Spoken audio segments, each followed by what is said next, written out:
Donald Trump বর্তমানে যুক্তরাষ্ট্রের president হিসেবে ইউক্রেন রাশিয়া যুদ্ধ থামাতে সরাসরি ভূমিকা রাখার চেষ্টা করছেন। গত 15 আগস্ট আলাস্কায় তার সঙ্গে ভ্লাদিমির পুতিনের বৈঠক হয়, যেখানে যুদ্ধ থামানোর সম্ভাব্য উপায় নিয়ে আলোচনা হয়, তবে কোনো যুদ্ধবিরতি বা চুক্তি হয়নি।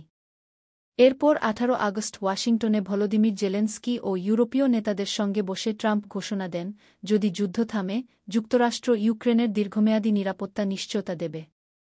পাশাপাশি তিনি রাশিয়ার প্রেসিডেন্ট পুতিনকে সতর্ক করে বলেন, শান্তি প্রক্রিয়ায় বাধা দিলে তার কঠোর পরিণতি হবে। অন্যদিকে রুশ পররাষ্ট্রমন্ত্রী সের্গেই ল্যাভরভ প্রকাশ্যে জানিয়ে দিয়েছেন, সুনির্দিষ্ট এজেন্ডা ছাড়া কোনো পুতিন জেলেনস্কি বৈঠক সম্ভব নয়।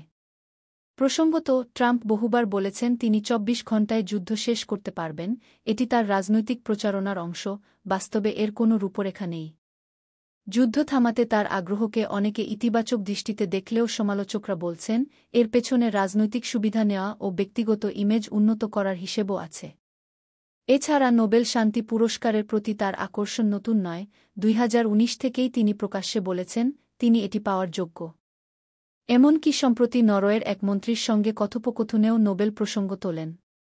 ফলে ধারণা করা যায়, ট্রাম্প যুদ্ধ থামানোর উদ্যোগের মাধ্যমে একদিকে আন্তর্জাতিক কূটনীতিতে শান্তির দূত ভাবমূর্তি গড়তে চাইছেন, অন্যদিকে দেশীয় রাজনীতিতে সমর্থন বাড়ানোর পাশাপাশি নোবেল পুরস্কারের আকাঙ্ক্ষাও বাঁচিয়ে রাখতে চাইছেন। তবে বাস্তবে এখন পর্যন্ত কোনো কার্যকর যুদ্ধবিরতি হয়নি, কেবল আলোচনা ও অবস্থান বিনিময় চলছে।